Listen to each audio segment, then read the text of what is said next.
एजाज साहब, सर एक तरफ हम देख रहे हैं कि अमेरिका ने बड़ा एक मतलब ये इम्पोर्टेंट अनाउंसमेंट थी कि कतर में जो उन्होंने की कि जी बगराम एयरबेस हम नहीं छोड़ेंगे। इसका मतलब क्या समझा जाए? अफगानिस्तान अभी भी अमेरिका एग्जिट करने के बाद भी नहीं छोड़ना चाहता, और अगर वो बेस रखना चाह रहे हैं तो एक्चुअली उनका टारगेट क्या है एजाज साहब? यानी वो किसके ऊपर नजर रखने के लिए अफगानिस्तान जैसे इलाके में अपनी कदम मजबूत करना चाह रहे हैं? दूसरा, सुनने में ये भी आ रहा था कि चीन की तरफ से भी कोई एयरपोर्ट बनाने की कोशिश हो रही है अफगानिस्तान में। तो एक ही मुल्क में दो बड़ी पावर्स किस तरीके से एक दूसरे के साथ रह सकेंगी? जी, ये यकीनन नजर ऐसे ही आ रहा है कि अफगानिस्तान जो मेजर पावर कंपटीशन है, बड़ी ताकतों का आपस में मुसाबका है, उसके अंदर दरमियान में एक बार फिर जो है वो फंस रहा है।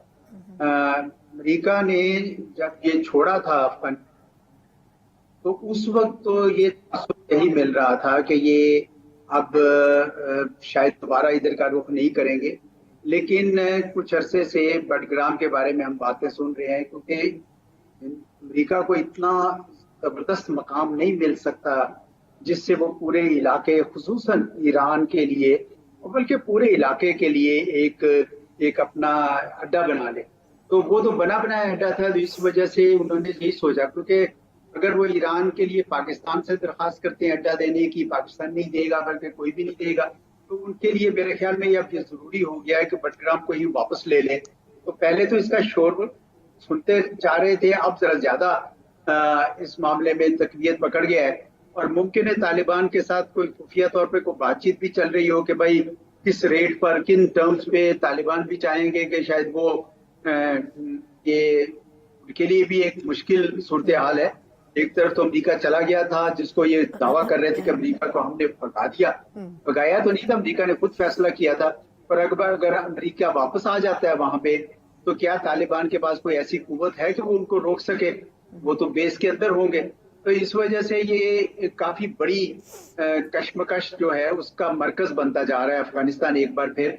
और खुद उनका अपना अंदाज और रवैया भी कुछ ऐसा ही था कि ये हमसायों के लिए बजाय इसके कि ताउन का बायस बनते, सारे हमसाए भी जरा थोड़ा सा खफा है इनसे, क्योंकि कोई भी नहीं चाहता कि उनके जो दहशत गर्द हैं वो यहाँ पे जाके जगह अफगानिस्तान इस्तेमाल करके उनके खिलाफ कोई एक्शन लें।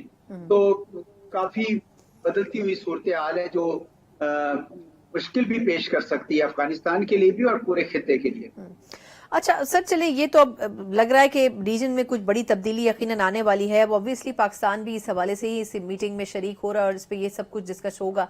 लेकिन अब आपने हवाला दिया कि डार साहब ने जो चीन ने सपोर्ट किया भारत के इशू के मुतालिक, उस पर भी ऑब्वियसली उनको एक शुक्रिया तो अदा करना बनता है उनका। लेकिन आपके ख्याल में इस वक्त जो खबरें आ रही हैं भारत से, मतलब ये इस पे एक शिकायत जरूर पाकिस्तानियों के लिए मौजूद है कि एक डेलीगेशन हमने बिलावल भुट्टो साहब की उसमें हेडिंग में बनाया, और भारत में सर सुनने में आ रहा है कि तकरीबन 6-7 डेलीगेशंस बनाए गए हैं जिसमें हुकूमत ऑपोजिशन सबको मिला के उन्होंने अलग अलग जिम्मेदारियां तफवीज की हैं, जो सिर्फ उसी प्रोपेगेंडे का प्रचार करेंगे जाके फर्दर आगे जो उनकी पॉलिसीज हैं। पाकिस्तान में आपको लगता है कि एक ही डेलीगेशन काफी होगा या और भी बनने चाहिए आपके ख्याल में? देखिए, हिंदुस्तान को इस वक्त कोई इतनी आसानी नहीं होगी अपना नजरिया बताने के लिए, क्योंकि वो घिसा पिटा आर्गुमेंट कर रहे हैं कि जी माजी में भी ऐसा होता रहा, में भी होता रहा, इस वजह से अब भी हमारा गुमान है कि ये हो रहा होगा। लेकिन दुनिया तो ये नहीं मानेगी ना, वो कहेगी आप भाई सबूत दें कोई किसी किस्म का। आपने बगैर सबूत दिए इतना बड़ा अटैक कर दिया, और कोई खतरनाक भी हो सकता था, ये बढ़ जाता मामला, न्यूक्लियर वॉर बन सकती थी, आपने इतनी गैर जिम्मेदारी का सबूत दे कैसे दिया? तो ये बात दुनिया शायद उनको कहेगी। और हमें जो इस वक्त जाना जरूरी इसलिए हमारा बन गया कि हमारा भी अपना एक एजेंडा है, सिर्फ हिंदुस्तान का पॉइंट ऑफ व्यू काउंटर करना नहीं है, हमारा अपना एक प्रोएक्टिव एजेंडा है। और हमें जाके बताना है ये तीनों मामला जो हमारे हैं, एक दहशतगर्दी का और एक पानी का और दूसरा कश्मीर का,